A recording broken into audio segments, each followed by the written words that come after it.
You don't belong in here. This is a members-only lounge. Do you understand what that means?" The woman who said it didn't lower her voice. She didn't try to be subtle. She stood in the middle of the Air Canada Maple Leaf Lounge at Toronto Pearson International. 37 years old, highlighted blonde hair pulled tight, a Mont Blanc pen clicking in her right hand like a metronome counting down someone else's patience. Her name was Cassandra Holt-Ware, Director of Client Relations at Meridian Capital Group. She had 22,000 LinkedIn followers and a personal brand she called Executive Presence. She was pointing at a young woman sitting quietly in the corner chair near the window. The young woman hadn't said a word to anyone. She was 26, small-framed, black, wearing a faded olive-green parka that was 2 sizes too big and had a broken zipper held together with a safety pin. Her carry-on was a beat-up canvas tote with a library sticker on the side. She had noise-canceling headphones around her neck, not the expensive kind, and a paperback novel open in her lap. She looked like a university student who'd wandered into the wrong terminal by accident. Her name was Amara Boateng. She did not look up when Cassandra Holt-Ware started speaking. "Excuse me." Cassandra stepped closer. "I said this is a members-only lounge. You need a priority pass or a qualifying credit card to access this space." Amara turned a page. "I'm talking to you." Amara looked up. Her eyes were completely calm. "I heard you. Then you understand you shouldn't be in here. I understand that you think that." Cassandra blinked. Around them, a dozen business travelers were watching. Some pretended not to. Most didn't bother pretending. "I'm going to call the lounge attendant," Cassandra said. "This isn't up for debate." Amara nodded once, slowly. Then she went back to her book, and that was the moment Cassandra Holt-Ware made the mistake that would follow her for the rest of her professional life. Because she had no idea who she was looking at. She didn't know the name, didn't know the background, didn't know that the young woman in the broken zipper parka had just flown in from Geneva on a connection. Didn't know why she'd been in Geneva. She was about to find out. The Maple Leaf Lounge at Terminal 1 sits on the mezzanine level above departures, accessible by elevator or a set of stairs most people don't notice. It smells like fresh coffee and carpet cleaner and the particular kind of quiet that money buys in an airport. The seats are wide. The Wi-Fi is fast. There's a buffet with actual food, not the vending machine kind. Amara had been coming to this lounge since she was 19 years old. She grew up in Scarborough, east end of Toronto, in a 3-bedroom apartment above a Vietnamese grocery store on Markham Road. Her parents, her mother, Abina Boateng, a registered nurse, and her father, Kofi Boateng, who drove a transit bus for the TTC for 21 years, didn't have money for things like airport lounges. They had money for rent, for groceries, for English tutoring when Amara's younger brother was struggling in school, and not much else. Amara had been accepted to the University of Toronto at 17 on a full academic scholarship. She studied computer science and applied mathematics and didn't sleep much. By the end of her second year, she had built a data compression algorithm as a side project for a class she was auditing. Her professor showed it to a colleague. That colleague forwarded it to someone in Vancouver. 6 weeks later, a company called Northlight Systems acquired the licensing rights to the algorithm for $400,000. Amara was 19. She didn't tell anyone at school. She didn't post about it.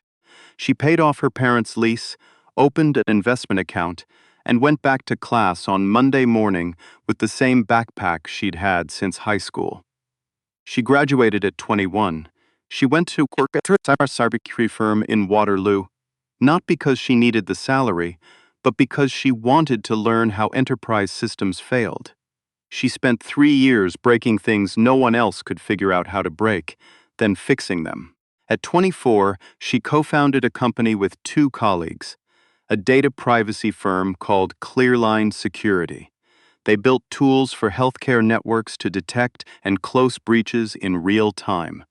In 18 months, Clearline had contracts with 4 provincial health authorities and a partnership with the federal government's Cyber Defense Office.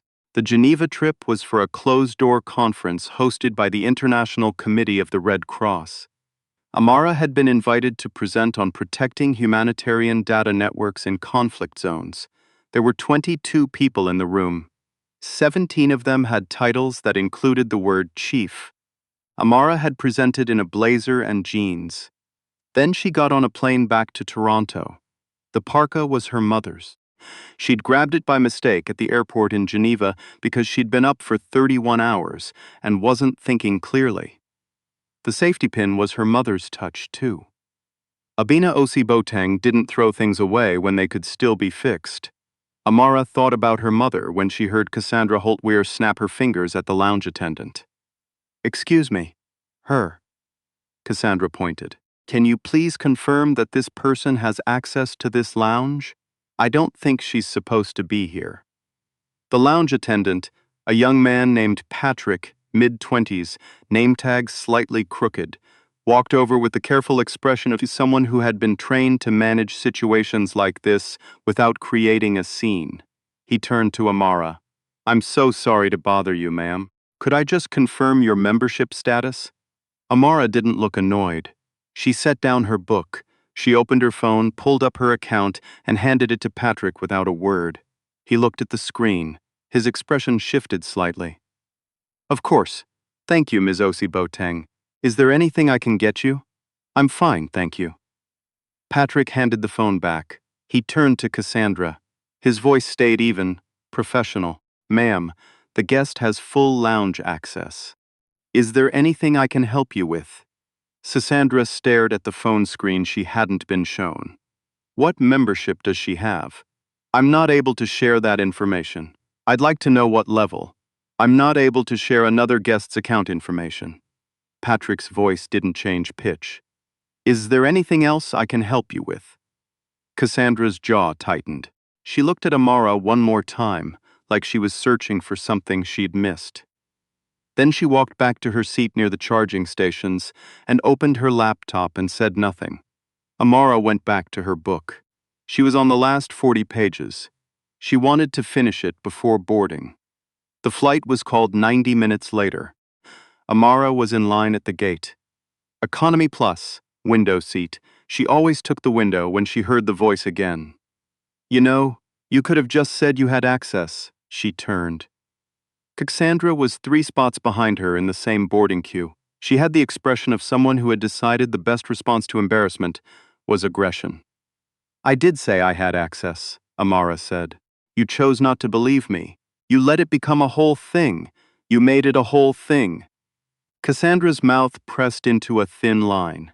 "Well, I hope you understand why it looked unusual." Amara looked at her for a long moment, not with anger, with something quieter than that, something that comes from having to explain yourself one too many times over the course of a life.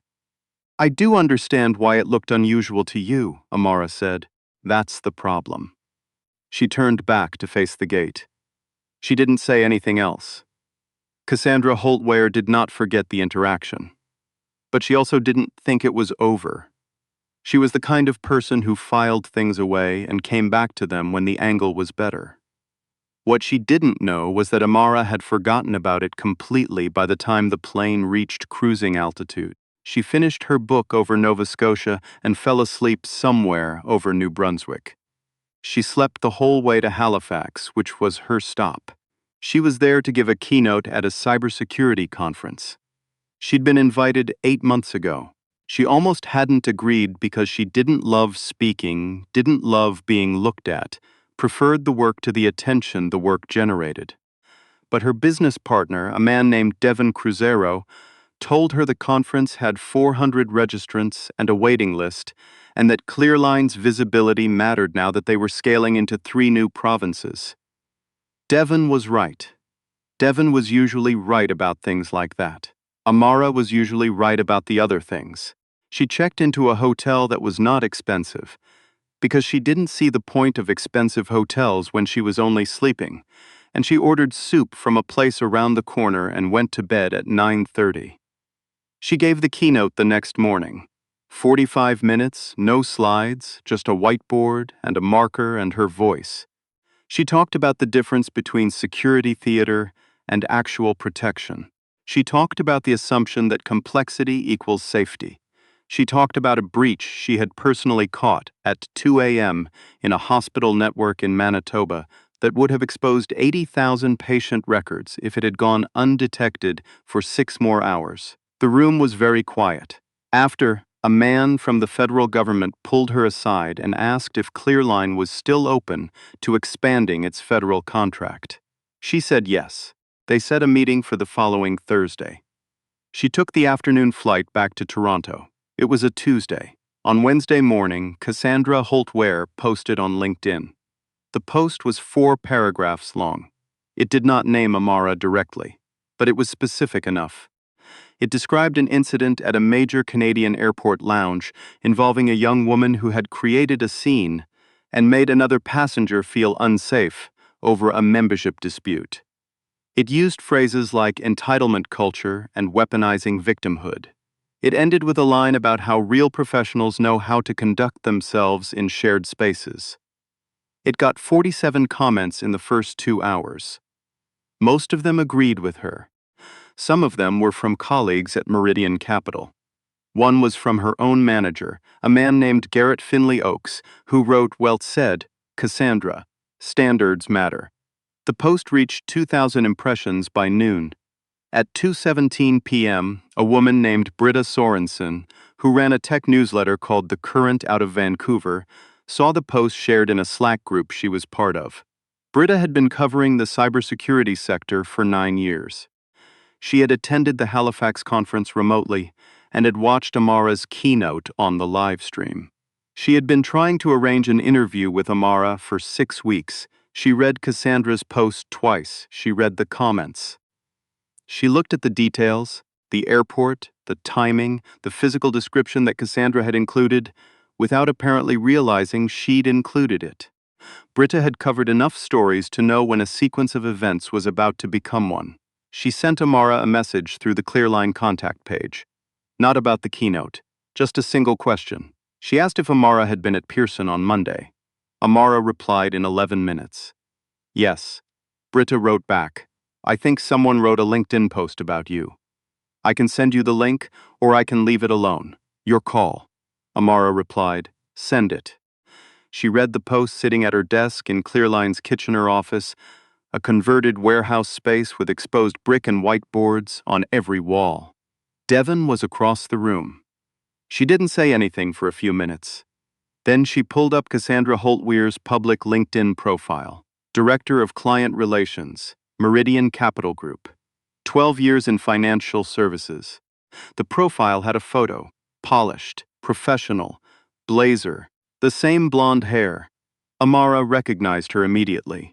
She sat with it for a while. She thought about what her mother would say. Abina Ose-Bodeng had spent 26 years in nursing and had been mistaken for an orderly more times than she could count.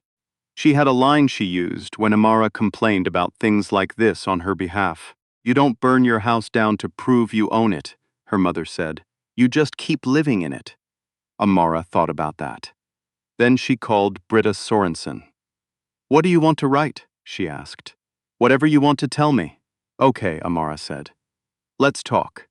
The article went up on the Current's website at 9 a.m. on Thursday. Britta hadn't written it as an attack. She had written it as a profile. It opened with the Geneva Conference. It moved to Clearline's founding and the provincial contracts and the federal partnership.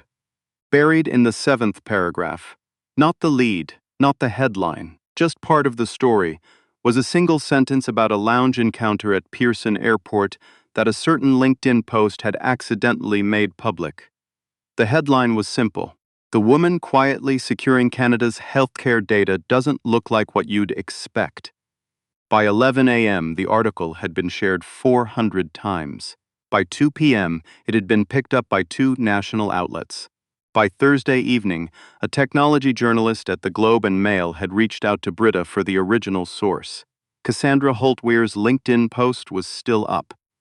By Friday morning, it was the most commented thing on her profile. The comments had changed completely. People were posting excerpts from the Globe article. Someone had screenshotted the original post alongside Amara's bio and the two images side by side. The caption just said, "She called airport security on the founder of Clearline." Cassandra deleted the post at 10:14 a.m. on Friday. She replaced it with nothing. At 10:47 a.m., Garrett Finley Oakes, her manager at Meridian Capital, sent her a calendar invite for a Monday meeting. The subject line was, "To discuss. No other details." Cassandra stared at it for a long time. She forwarded it to nobody because there was nobody to forward it to. Amara did not watch any of this in real time. She was in a meeting with the federal government contact from Halifax, going over contract terms for Clearline's expanded mandate. The meeting ran 3 hours. They ordered sandwiches from a place across the street. Amara took notes in a plain black notebook, the same kind she'd used since university. When the meeting ended, she shook hands with everyone and walked back to her car. Her phone had 340 unread notifications. She silenced it and drove home. She lived in a semi-detached house in Kitchener with a small backyard she hadn't gotten around to planting yet. The house was not impressive from the outside. The front step had a crack in the concrete that she kept meaning to fix. The neighbors had a dog named something that barked at everything. She made dinner, jollof rice, her mother's recipe, the version with tomato paste and Scotch bonnet and too much seasoning that was exactly right. She called Abena while the rice was on the stove. "I saw some things on the internet," her mother said. "I know. Are you okay?" "I'm fine, Mom." A pause. "She didn't know who you were." "No. Would it have mattered if she did?" Amara thought about it. The rice was bubbling. She turned the heat down. "It shouldn't have to matter." "No," Abena said. "It shouldn't." They talked for 40 minutes about other things. About Amara's brother's new apartment. About a patient at the hospital who had sent Abena flowers after a hard surgery. About the crack in Amara's front step that needed fixing before winter. After she hung up, Amara sat at her kitchen table alone for a while. She thought about all the versions of this story where it ended differently, where she had gotten flustered in the lounge and raised her voice and given Cassandra the scene Cassandra was looking for, where she had said something wrong on the phone with Britta, where the article had led with the airport instead of Geneva, where the story became about the confrontation instead of the work. None of those things had happened, because Amara knew something that took most people years to understand, and some people never understood at all. You don't prove yourself with your voice in the moment. You prove yourself with what you built before you walked into the room. The room doesn't get to decide your value. It just gets to see it or it doesn't. On Monday, Cassandra Holtware met with Garrett Finley Oakes and two members of Meridian Capital's HR department. She was placed on a formal conduct review. The company released a brief internal statement to staff acknowledging that a senior employee's social media activity had not reflected the firm's values. The statement was careful. It was also unambiguous. Cassandra did not lose her job that week, but she lost something else. 3 of her direct reports requested transfers to other managers within the following month. A 4th left the company entirely. A client she had maintained for 4 years assigned the relationship to a different director without explanation. Her follower count on LinkedIn dropped from 22,000 to just under 14,000. She was not the worst person in the world. She had done something thoughtless and public, and now she was living in the aftermath of it. Those two things can both be true. In February, 5 months after the airport, Amara was named to a national list of technology innovators under 35.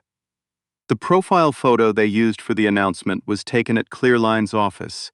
Whiteboard behind her, marker still in her hand, Parka from her mother hanging on the coat rack in the background. The editorial team had wanted a more formal photo. Amara had said this one was fine. When the announcement went up, Britta Sorensa shared it with a caption, "Same Parka, different context, same woman." It got 6,000 shares. Devin Cruzeiro printed it and taped it to the wall of the Kitchener office next to the whiteboard. Amara told him that was embarrassing. He said, "Too bad." She laughed. It was the first time she'd laughed out loud about any of it. She started teaching a free Saturday workshop out of a community center in Scarborough, the same neighborhood she grew up in. Applied mathematics, practical coding, for girls aged 12 to 17. 23 kids in the first session. They came from the same kinds of families she came from. Some of them had her same serious face, the one that people mistook for coldness, when it was actually just concentration. In the third session, a 12-year-old named Fatima raised her hand and asked what she should do if someone told her she didn't look like someone who belonged in tech. Amara thought about it for a long moment. "Keep working," she said. "The work is louder than the opinion. It always has been. It always will be." Fatima wrote it down. "I want to talk to you directly for a moment, and I'm not going to take long. I'm not going to tell you this story is unique. You know it isn't. You've seen it. Some of you have lived it, walked into a room you had every right to walk into, and watched someone's face tell you they disagreed. Some of you have been told, without words, that you looked wrong for the space you were standing in. What I want you to sit with is this. Amara never argued. She never raised her voice. She never explained herself to someone who had decided not to see her. She just kept going. She let the work speak because she had built something worth hearing. That is the hardest thing to do. It's also the only thing that lasts. If someone in your life needs to hear this today, someone who's been overlooked, talked past, made to feel like a question mark in a room that should have welcomed them, share this with them. Tell them the story. Tell them the parka doesn't matter. The crack in the front step doesn't matter. The work matters. And they are allowed to own what they've built. Drop a comment and tell me about a time someone underestimated you. I read every single one. Like, subscribe, and come back next week, because the next story might be yours. And remember, you never know who's in the room. Treat people like they belong there, because more often than you think, they do.